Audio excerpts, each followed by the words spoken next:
And this is a letter from the Rambam,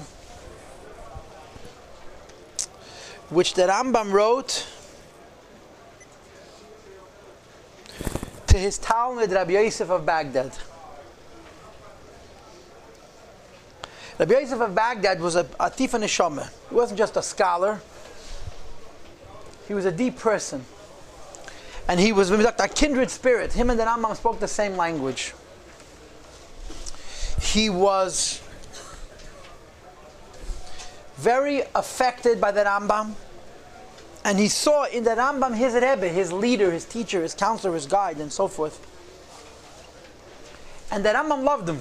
The Rambam writes someplace in this letter, he says, there's nothing in the world that gives me more joy than getting letters from you. The Rambam is very strongly connected to this Rabbi Yossi of Baghdad. Evidently, this Rabbi Yossi of Baghdad was a little bit young and combustible, spontaneously reactive or reactionary. And when people spoke ill of the Rambam, he couldn't swallow it, and he made trouble. This is a letter which the Rambam writes to him. I think I saw in the introduction, I didn't read this letter today. I learned this letter 5-6 years ago. Today I just prepared it. I think it says in the introduction, this is not one letter. It's a compilation of different things that he wrote him over the years, where the Rambam is, so to speak, giving counsel, giving guidance to his Talmud, Rabbi Yossi. And the gist and the spirit of the letter is that he should calm down and relax and not be so nervous and agitated. And it's in everybody's best interest, including in the Rambam's best interest, for him not to get so angry and so upset and so cooked up about the way people are treating even the Rambam himself, and let alone Rabbi Yossi of Baghdad. He writes to him, you can't expect, Rabbi Yossi writes to the Rambam, these people hate me so much. So the Rambam says, why shouldn't they hate you? You condemn them in public. Of course they hate you. Now you're right and they're wrong. But the fact that you're right and they're wrong doesn't mean that a person doesn't hold a grudge. He says there are people who don't hold grudges. And he mentions them by name on page 7. See, the good news is every single column is numbered. On page 7, at the end of Sif Tes Vav, it says, you can't expect everybody to be like Hanina ben Deisa and Pinchas ben Yair. People hold grudges. You, as they say in our country, you diss somebody, they diss you back. So the Rambam says, relax, don't get all cooked up. You started up, now you have to live with the consequences, but don't make it more of a federal case than that. This letter is so, if you took this letter, translated word for word, I don't know how many publications are coming out in Crown Heights now, and print them, everybody will say, you see, he has to fix himself.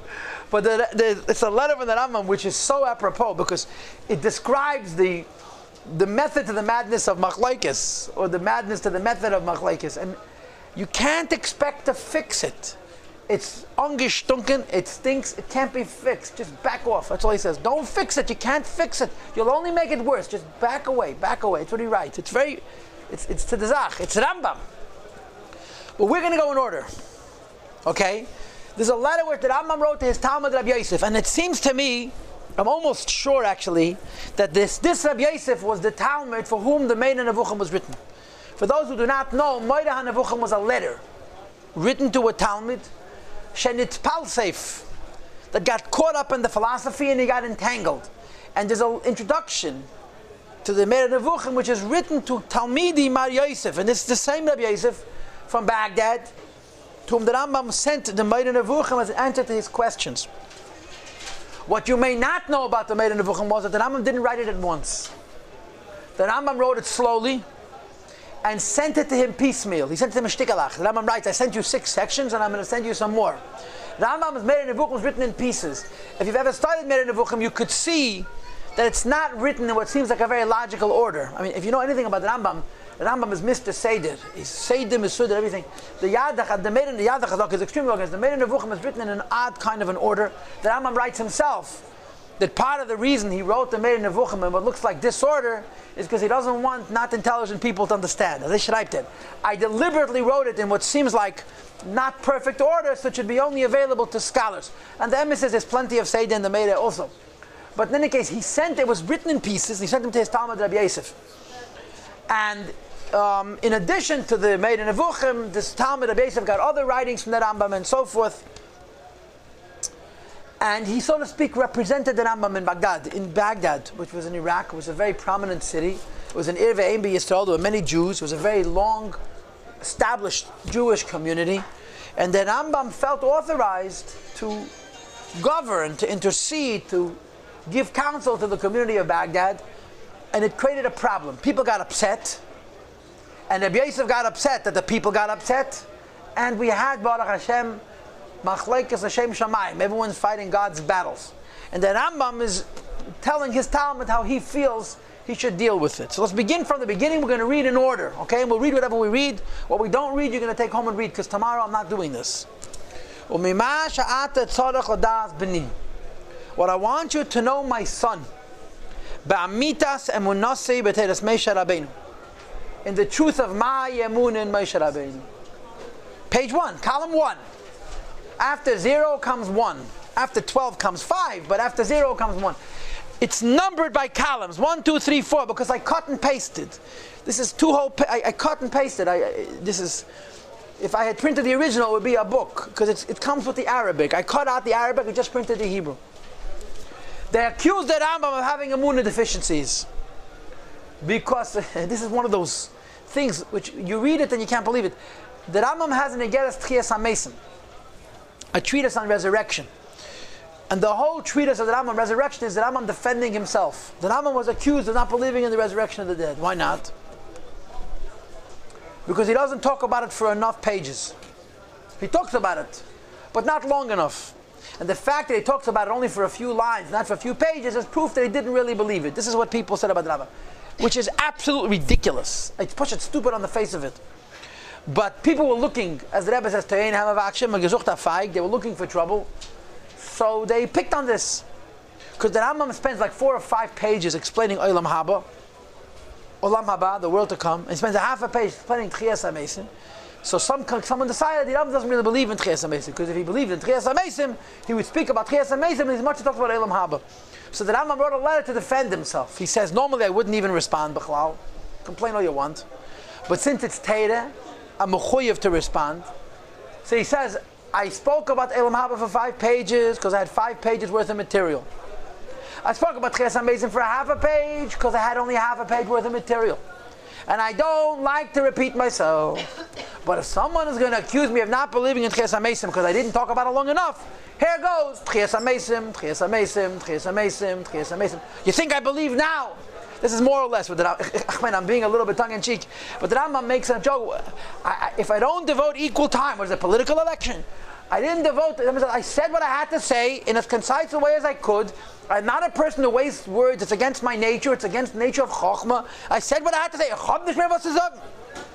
So what's the accusation? That I didn't fast yesterday, just lay it on thick?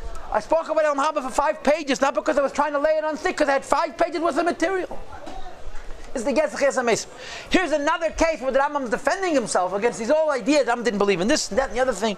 So the Rambam says to his Talmud, Rabbi Yossi, let me tell you what I believe. In other words, they're not going to believe anyway because they're looking for trouble. But I want you to know what I believe. He says like this. What I want you to know, in the truth of my faith in the Torah of Moshe Rabbeinu, I have no doubt in any of it. All of the things you mentioned in my letter, that so-and-so and so-and-so and so-and-so are reading into my texts, that I don't believe in this, and here my emunah is weak, it's all nonsense. I believe in every word of Teiras Moshe. I trust that exactly what's written in the Chumash happened the way it's written. I have no doubt in my emunah in the Meibishter. Says the Rambam Ella. But my midas are different than your midas, my son. I forgive, I forgo my honor a lot. And you can't contain yourself. When people criticize that Rambam, say he doesn't believe, Rabbi Yossi of Baghdad blew up like Mount what? Rebbe Helen. He blew up. I lost his mind. So the Rambam says, don't worry. I'm a frum Jew. I believe everything you have to believe. Don't worry. But you don't have to get so upset. He says the difference between you and I is my ability to control my midas. Now listen to the Rambam's language. Listen to these words. Ani chinchuni I was reared by Hagil, by my advanced years, V'hanisayin, my experiences in life, in addition to the fact that when you think intellectually, you recognize how useless it is to blow up. So the Rambam says to his Talmud Rabbi Yossi, I'm older than you, and I have more experience than you, and evidently I've thought more about Midas Rois. And for these three reasons where you blew up, I forgive him. Let them condemn me all they want. But it's a very different Rambam. I was raised by years, by experience, and by intellectual analysis. And in that order. Could you say it more concisely? Chinchuni agil, v'hanisayin, v'ha'iyun. Beautiful, nishtazai, gorgeous. I was reared by years, and by experience, and by study. That you should know. I did not compile this work. I'm almost sure that this is the Meir Nevuchim, but I'm not 100% sure, because the footnotes are cut off. I didn't do it because I wanted to achieve notoriety amongst the Jewish people. Nor did I write this book to disseminate my name. Because in that case it would really bother me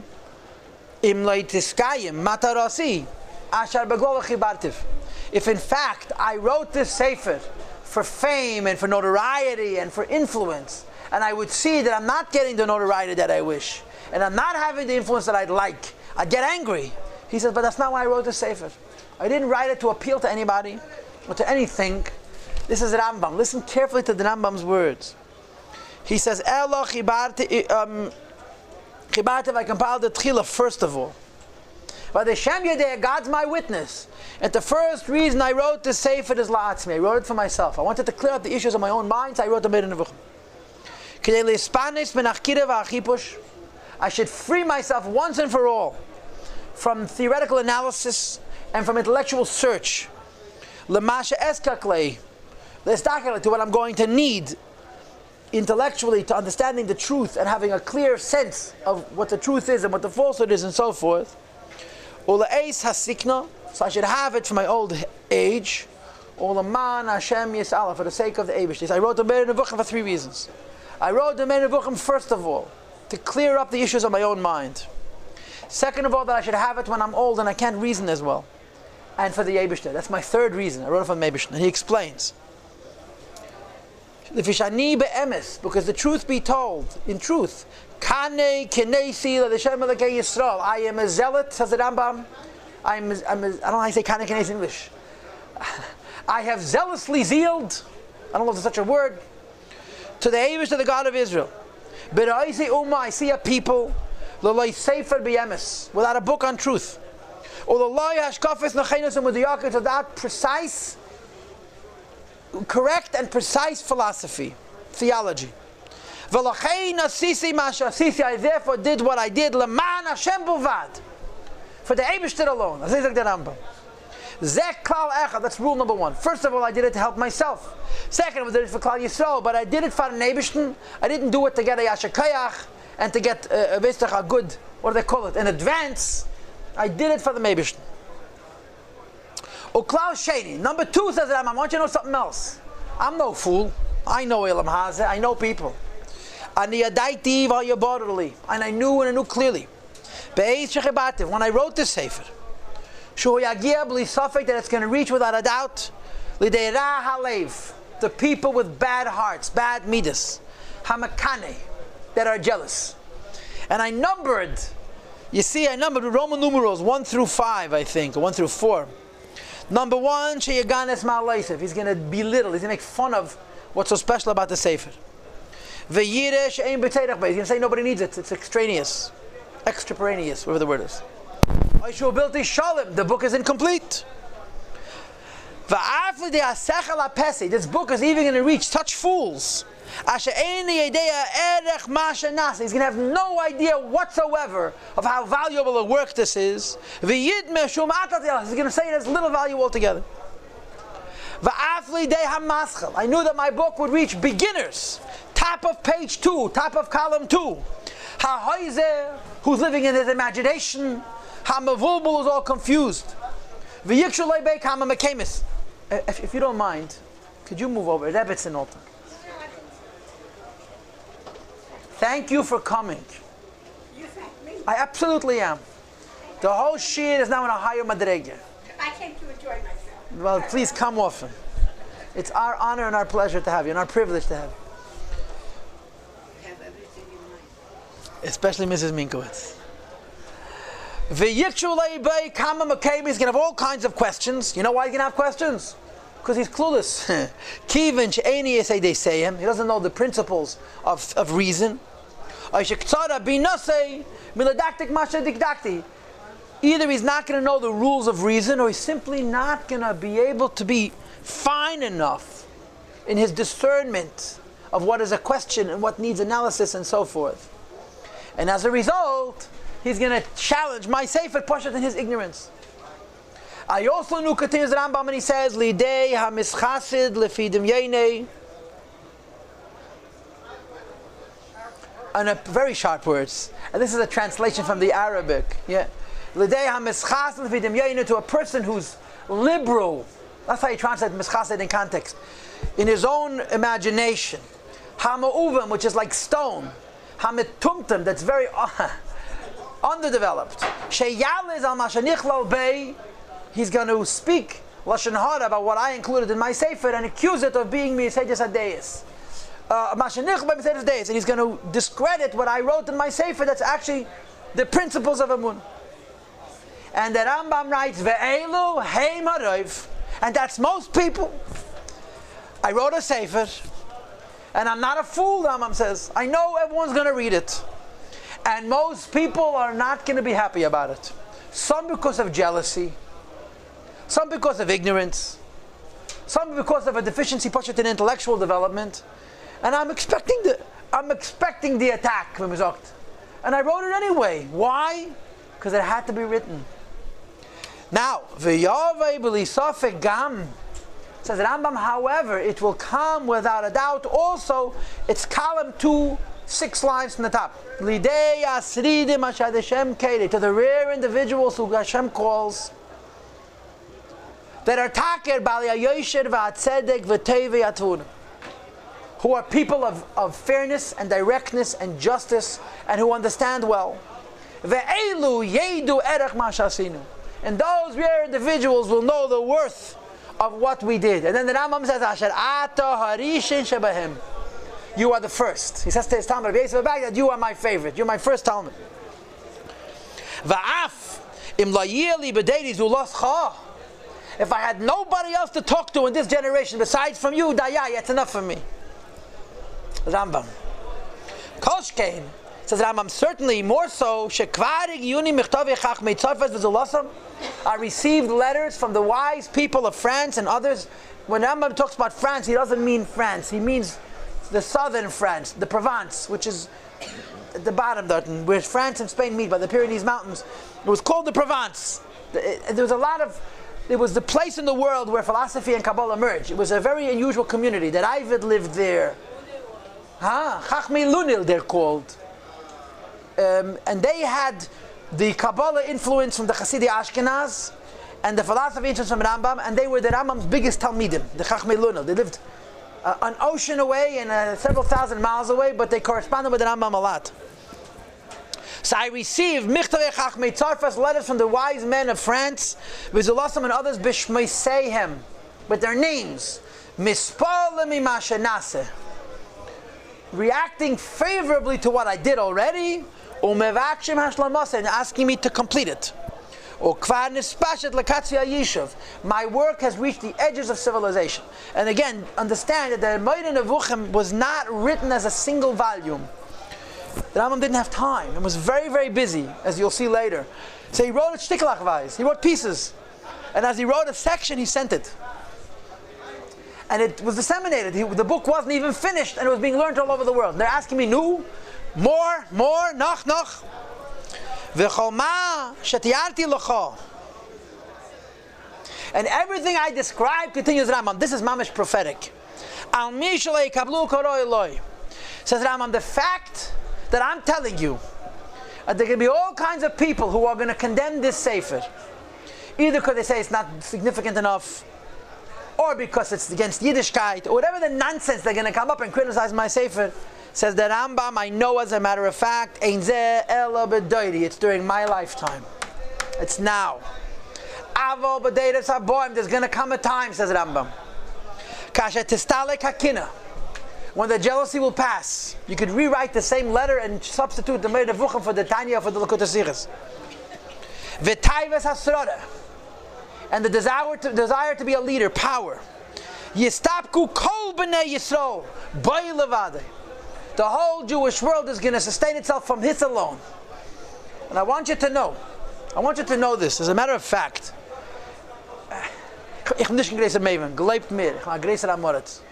But from the little bit that I have learned, any good idea in Hashkafa that exists, whether you're reading it in Aran, or a Ramban, or a Rabbeinu Yonah, or an Achren, says Alts Rambam.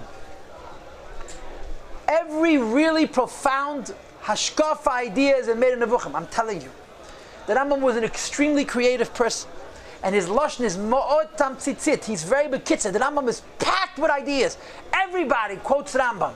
Some people don't even tell you quoting Rambam. Hashkafa. I was thinking before that Rabbi Soloveitchik, Rabbi Yossi Halevi, the Rav from Yeshiva University said that since Churban Beis HaMikdash there were two philosophers, the Rambam and the Alter Rebbe. That's what he said. He says the Rambam, Alter Rebbe was not afraid. He was a misnagid of alle Chassidim gesagt geworden. He said the Alter Rebbe was not afraid to quote the Rambam because since the Rambam there had not been a philosopher like him. The Rabbi Soloveitchik said since Churban Abayis there were two philosophers, the Rambam and the Alter Rebbe. Everybody is going to lean on me. So the Rambam says, now they're condemning me. But and you know what? He was 100% correct. 100% correct. That's exactly right. But he still did Rambam. The Rebbe always says, Meire hanevuchim b'deirei or b'chol ha'deiros. He gave clarity not just to the Yidden of his generation, but all future generations. I want to read those words again. Forgive me, but this is an indulgence. Avo b'deiros haboyim, but in future generations. When the jealousy will pass, v'tayves hashrada, and the desire to be the leader will dissipate. Yistapku kol b'nei Yisrael bay levade. The whole of Klal Yisrael is going to sustain itself in this book alone. V'yuzna kosher zolosei b'li sofek, and they're going to forget all of the Sfarim. Without a doubt, there's no doubt in my mind. There's going to come a day when people are going to be nourishing, eating out of my trough, out of my Rambam, out of my Meir Nevuchim, and all of the Sfarim are going to be forgotten. Prat. With the exception, a person who chooses to make this a lifelong career, to keep on studying, even if his study is not to achieve a certain end in knowledge. In other words, he's studying for the sake of knowledge. A researcher, say he'll read other Sfarim as well. But if a person is reading Sfarim to know the truth, they will read my Sefer and that's it, nothing else. This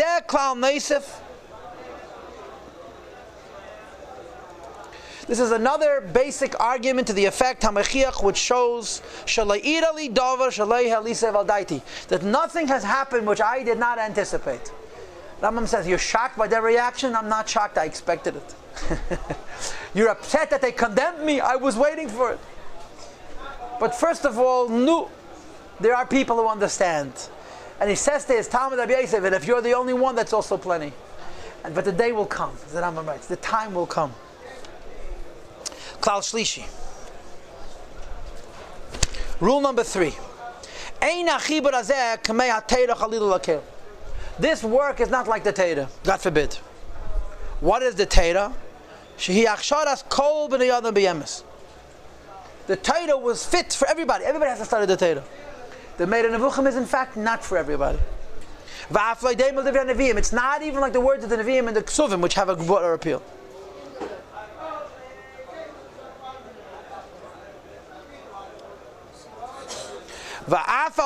Nevertheless, Miktsas holchu acharov. Some have followed it, the Torah. Miktsas rachakum yalav, and some have distanced themselves from it. In other words, even the Torah, the Chumash, which was written back of everybody, there are people who doubt it and question it, and some who follow it, right? And my sefer, which I never wrote in the outset for everybody. I'm on top of column 3 now, okay?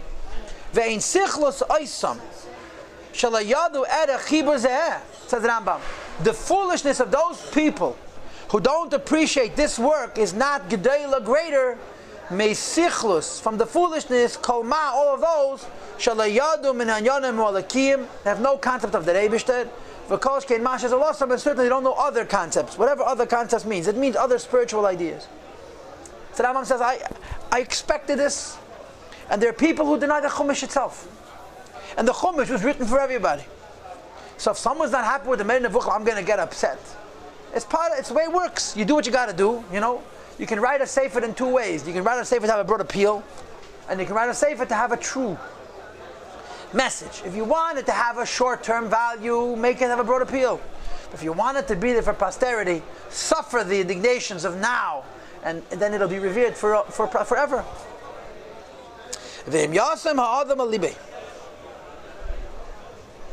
If a person chooses to get angry and upset, anybody who's intellectually deficient about certain ideas, or he's akish or he's stubbornly opposed to a true idea, or he deliberately, wantonly goes against to follow a certain inclination which is false.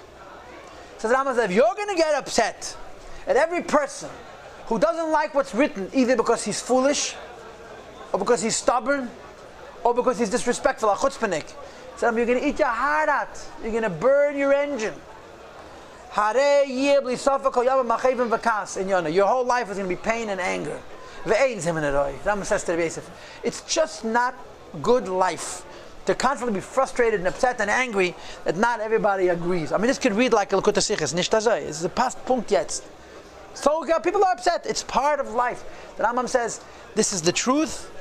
Now it has a narrow appeal. It'll be here forever. Klal Revi.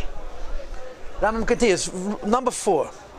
Now this is the most beautiful part of it all. I want to tell you about myself. I want to talk about me, my own nature, my own personality. This is Rambam.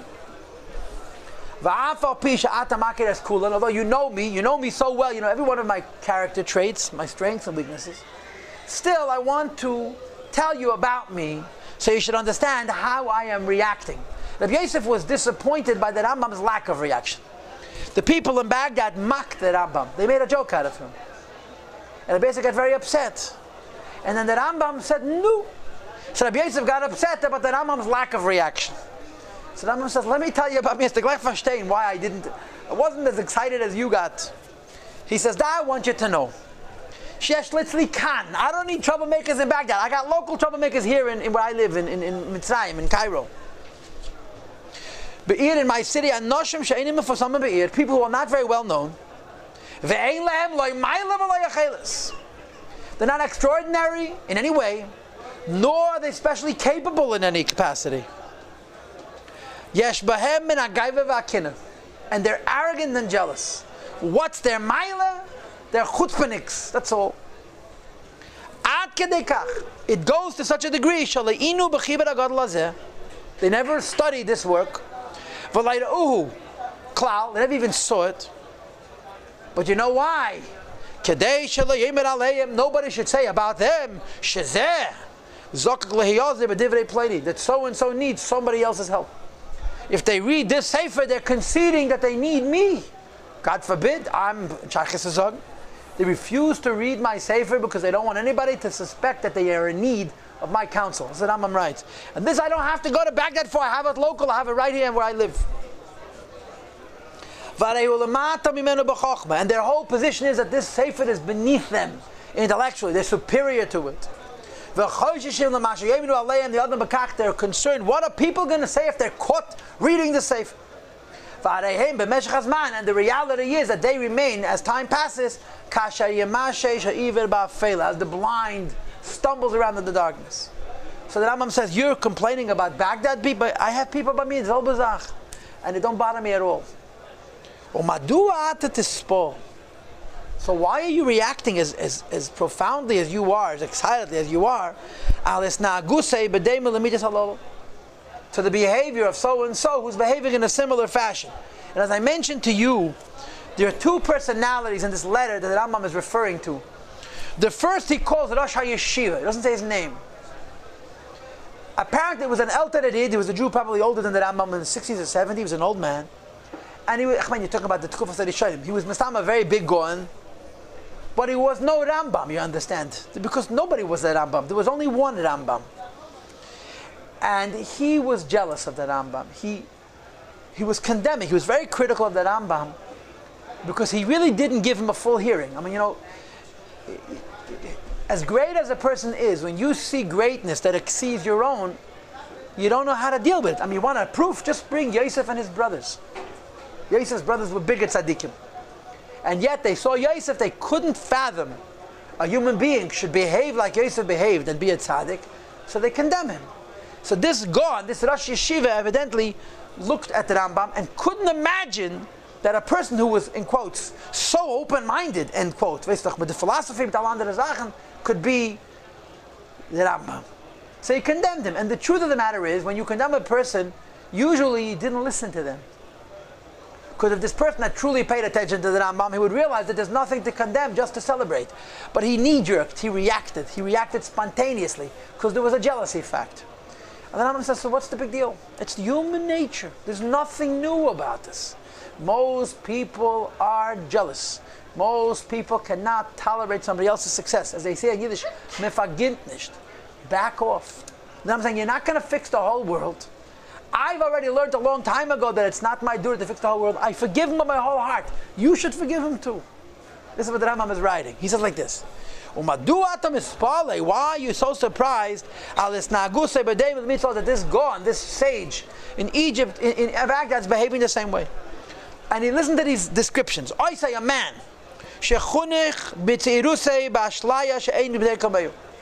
raised with a neglect that has nothing like it in the whole generation. Apparently the Rambam didn't have a high opinion of the chinuch in Baghdad. And number two, he's an old man. What when you get old? Zindiken kemen nicht. But the guy verwachst. You get older, the only thing that stays is the arrogance. And his status, his position. He comes from a good stock. His father and his grandfather were pious rabbis.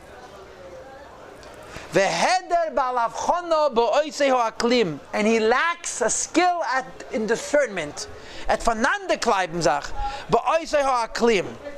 and I think the way you read it is that Rambam was one of those people who actually believed that the place you lived affects your clarity. He says the aklim, the latitude where he lives, is not subject to a certain kind of intellectual lucidity, klarkeit. Is it atzatumult that he's confused? And he continues. And he needs for people.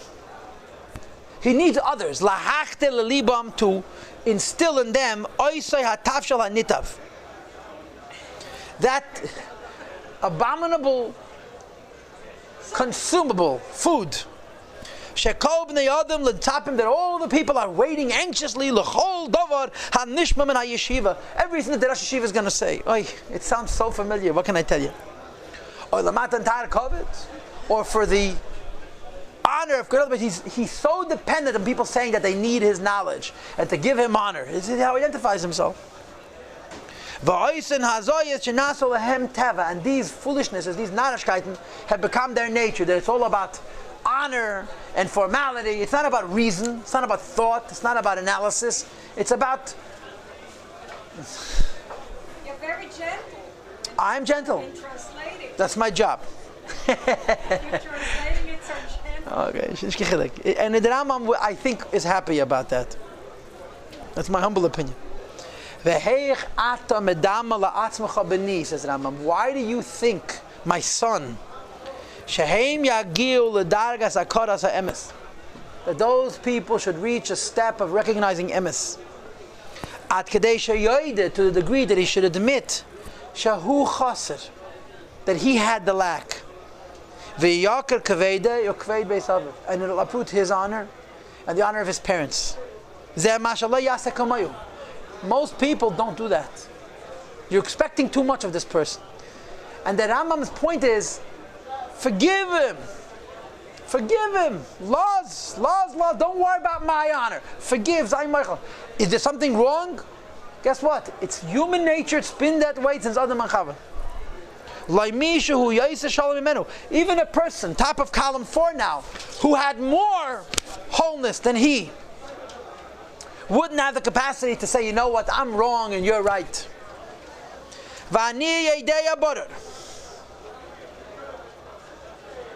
And I know with certainty, says Rambam, the more people talk about me, the more crazy they get. Maybe it brings more pressure to create causes. Him and those who are following after him. Anybody else who wants to have an independent honor and status, to minimize, to belittle my works. And to demonstrate to people that they are more perfect and more whole. From they need to look into my work. They may disagree with what I'm saying. And they also say more. If only I would want to write a sefer, I would write a better book than Rambam, Bizman Kata, in a shorter amount of time. Okay? And if the circumstance is going to bring them to challenge what I believe, and what I've done, knowing that I'm right, they'll do that also. Rambam says this is human nature. When the ego gets involved, what do you want? Isn't this brilliant? Is that the sibber of English? Druk him up. That's all. The Adam, the Mensch geht weg. This is amazing. No close to the Zach. It's so clear. And all of this, I swear, it says that I'm my son. It causes me no pain. And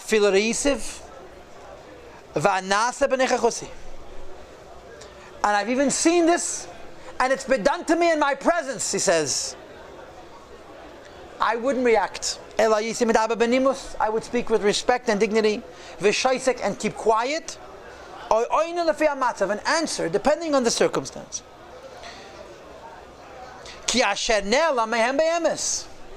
Because what it is that they don't know and they don't understand,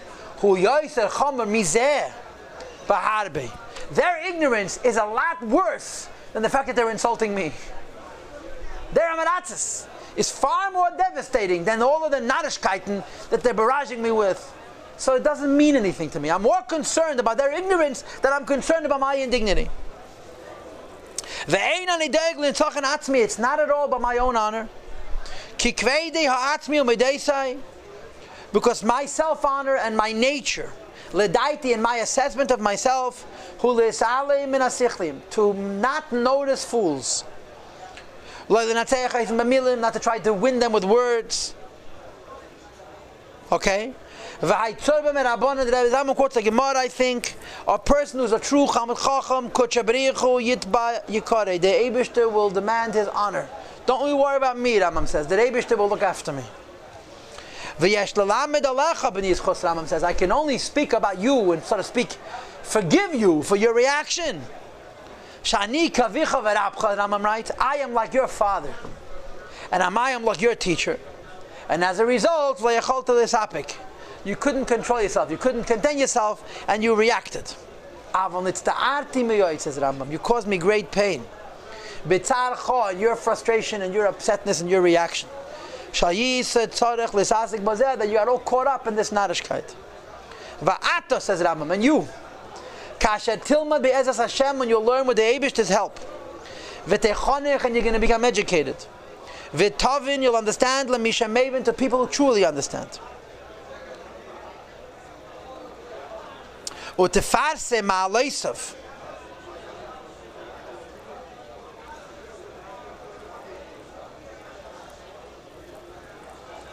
and you will disseminate his strengths, his attributes. V'toyel ibn adam boy, and if it will benefit people through it, it'll be more meaningful to you and to me than to argue with these two people. Instead of focusing on this condemnation, tell people about my Sfarim. If people will benefit from my Sfarim, that's far more useful and far more rewarding than winning this argument with these two individuals.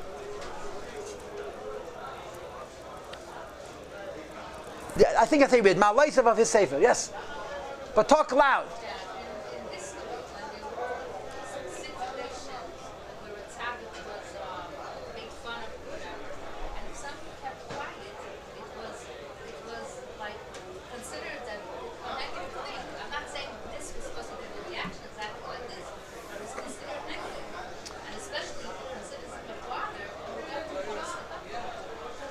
So the Rambam is not objecting to his objection.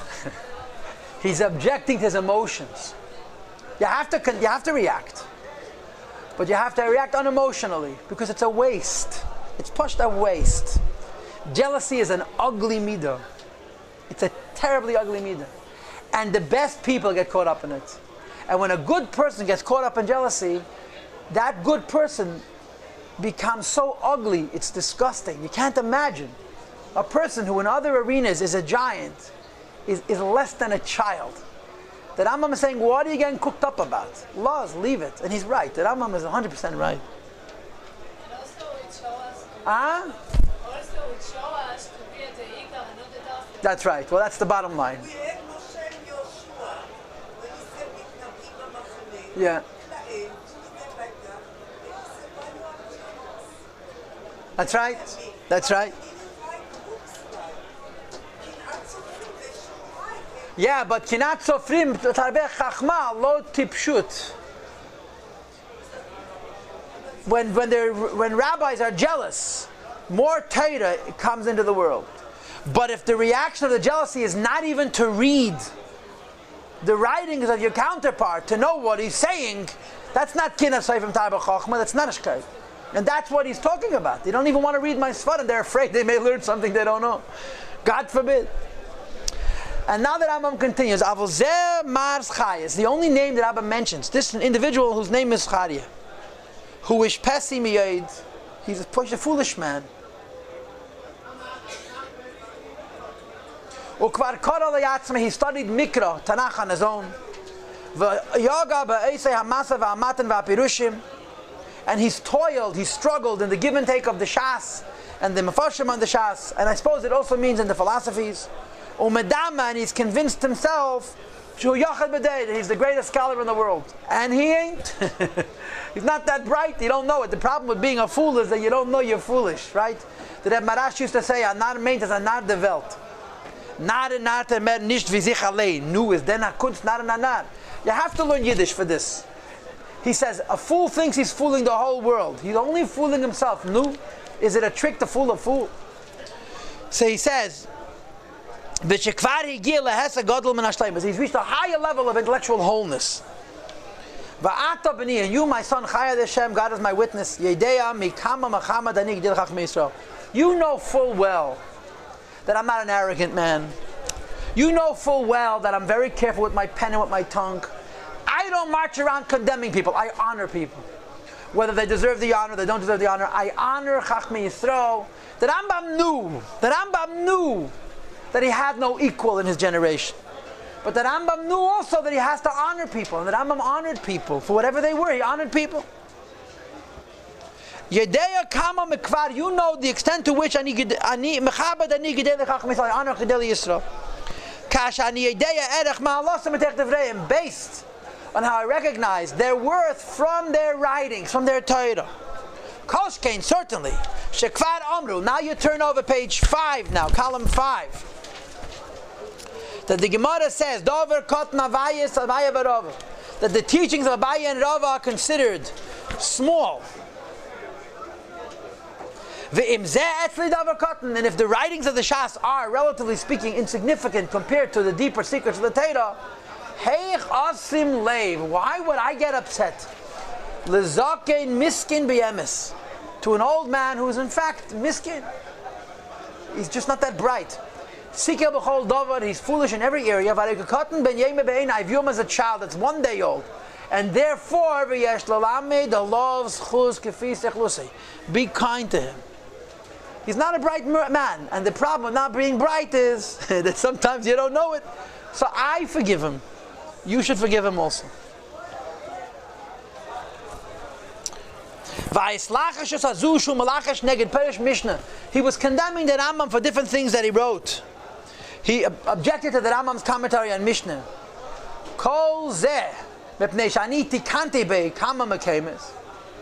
It's because I made certain corrections in a variety of places that needed to be made. And the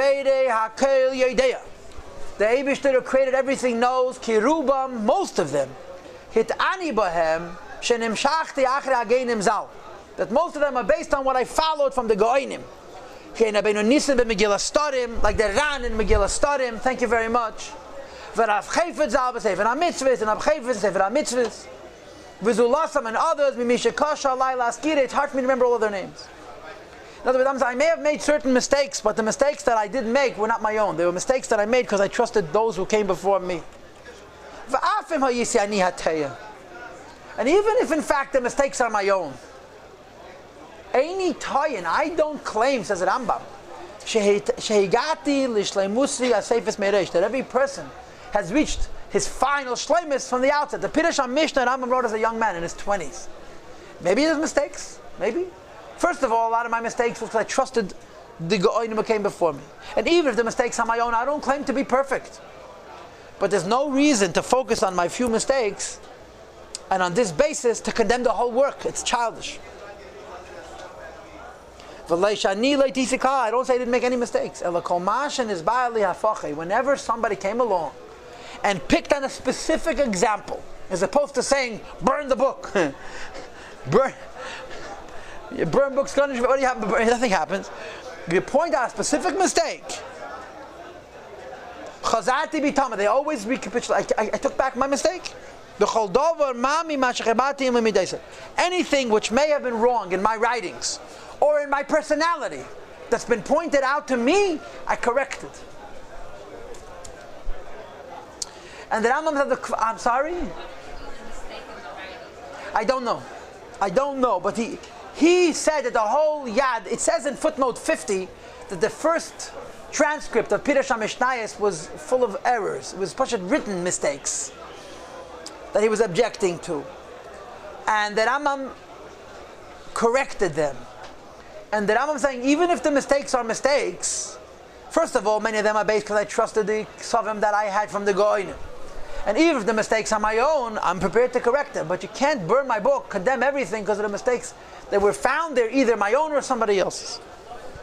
And now that Rambam, I don't have enough time to read this all, but this is so interesting. He says, I got the letter from this Rab Zechariah. And he writes to me with such piety. Rambam was no fool. He understood the false sincerity. I know that all he wants that I should answer him. What's going to happen when I answer him? He'll show people that I wrote him a letter. And he'll boast. You see, me and the Rambam, we correspond. He's not going to tell people what he wrote to me. And I'll tell you, what did he write to me? The greatness of the Rosh Yeshiva. He's the greatest man of all generations. No, about the Rosh Yeshiva. About himself also. It was his decision to make him the Rosh Yeshiva. When he heard his words and he saw him, he can't oppose what the Rosh Yeshiva says. And he writes at length. And he writes that the great men of the West don't stop to praise the yeshiva. He wants me to support him. Again, the politics was that they appointed a different candidate to be the head of the Kehillah. And the Rambam didn't know this. The Rambam writes later, if I knew that they appointed a different candidate, I would never appoint my own. But the Rambam appointed a different candidate, and this became a whole stink. It became a whole deal. So this person, this Abzachai, says, you know who you're disagreeing with? The Reish HaYeshiva. Now, here's the other side of the coin. But I got the same letter from the Rosh Yeshiva.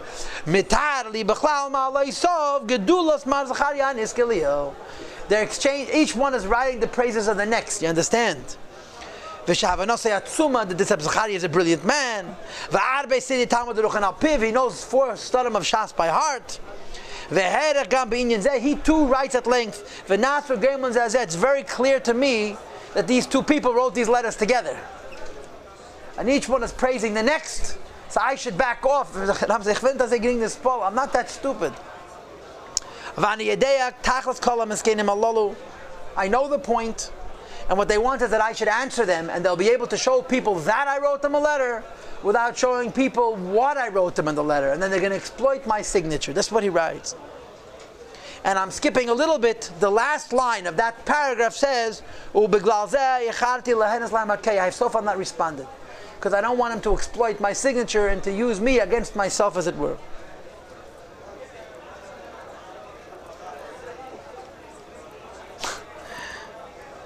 There's so much more here, but we're going to stop right now.